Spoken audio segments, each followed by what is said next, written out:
everyone, and welcome back to the Super Shed for some more stories. I just need to check one thing. Has everybody been staying safe and playing in their houses and their back gardens? And have you been remembering to wash your hands? You have? Oh, that's great. And this story today is a special story for Sophia and her brother James. I wonder, what story could it be?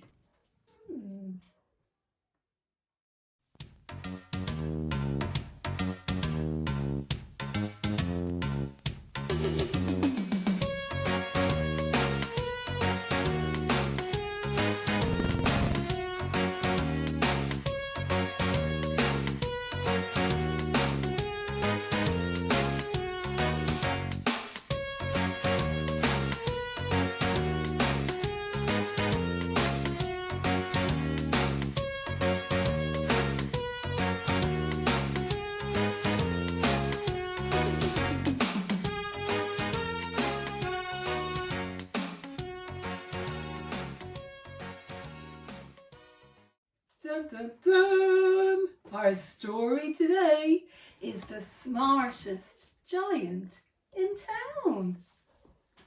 George was a giant, the scruffiest giant in town. He always wore the same old pair of brown sandals and the same old patched up gown. I wish I wasn't the scruffiest giant in town, he said sadly. But one day George noticed a new shop. It was full of smart clothes, so he bought a smart shirt, a smart pair of trousers, a smart belt, a smart stripy tie, some smart socks with diamonds up the sides, and a pair of smart shiny shoes. Now I'm the smartest giant in town, he said proudly. George left his old clothes behind in the shop. He was about to go home when he heard a sound. On the pavement stood a giraffe who was sniffing very sadly. "What's the matter?" asked George. "It's my neck," said the giraffe. "It's so very long and so very cold.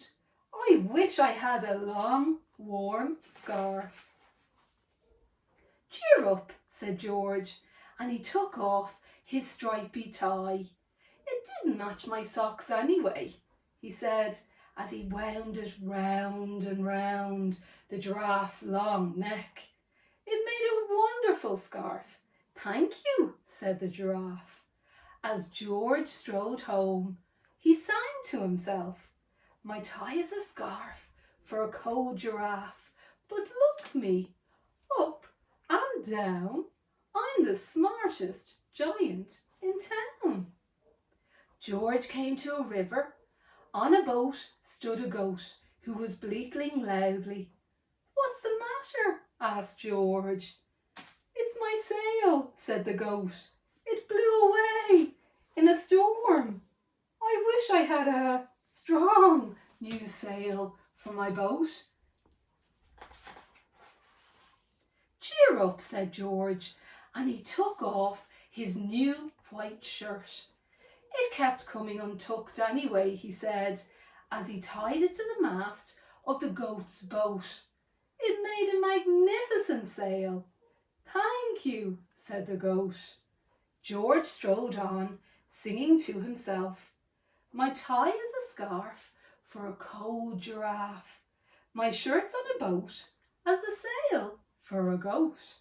But look me up and down, I'm the smartest giant in town." George came to a tiny ruined house.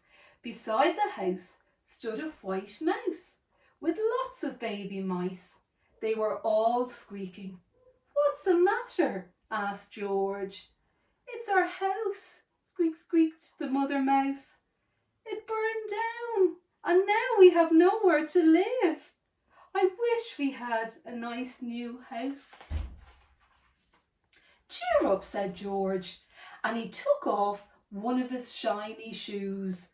It was giving me blisters anyway, he said, as the mouse and her baby scrambled inside.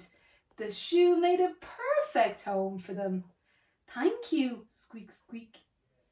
George had to hop along the road now, but he didn't mind. And he hopped and he sang to himself. Can you remember the song that he sang?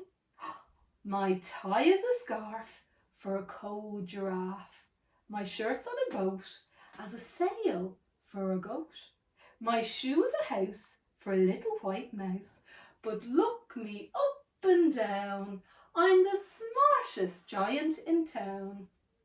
George came to a campsite. Beside a tent stood a fox who was crying. What's the matter? Asked George. It's my sleeping bag, said the fox. I dropped it in a puddle. I wish I had a warm, dry sleeping bag.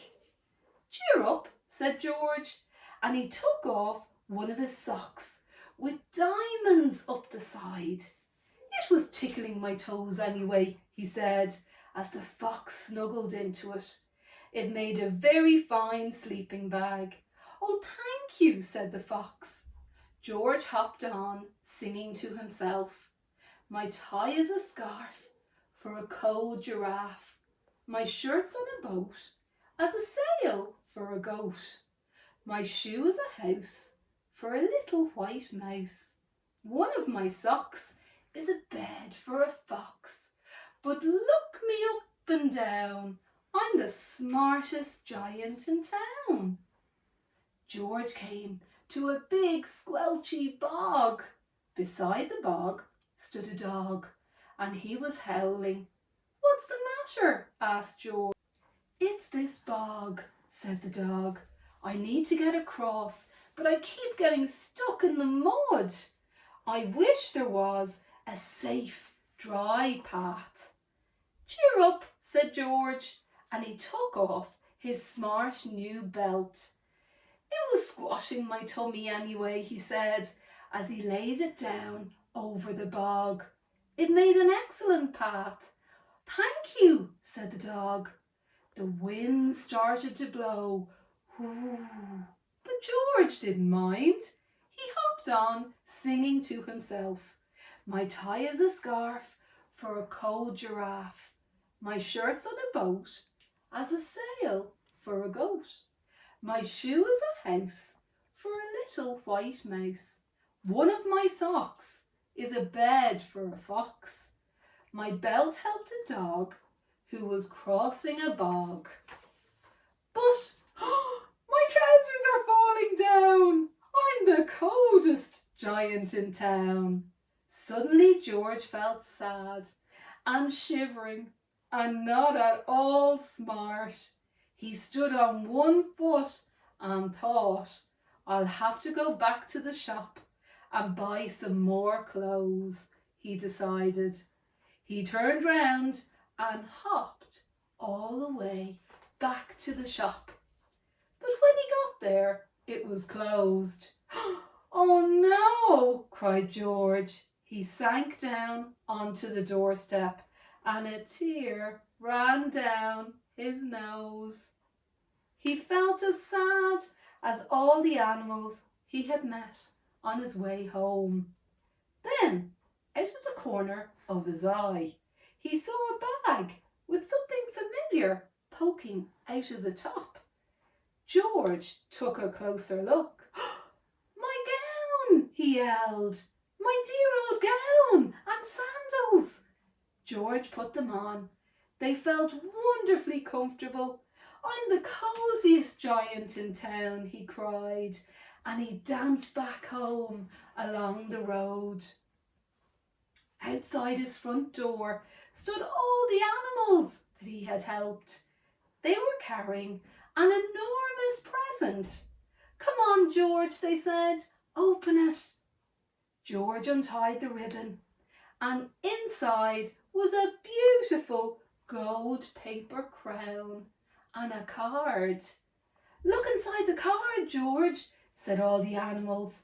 George put the crown on his head and he opened the card.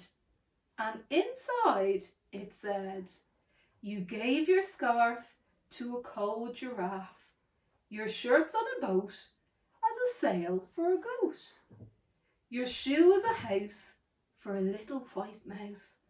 One of your socks is a bed for a fox.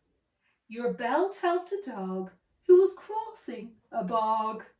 So here is a very fine crown to go with the sandals and gown of the kindest giant in town."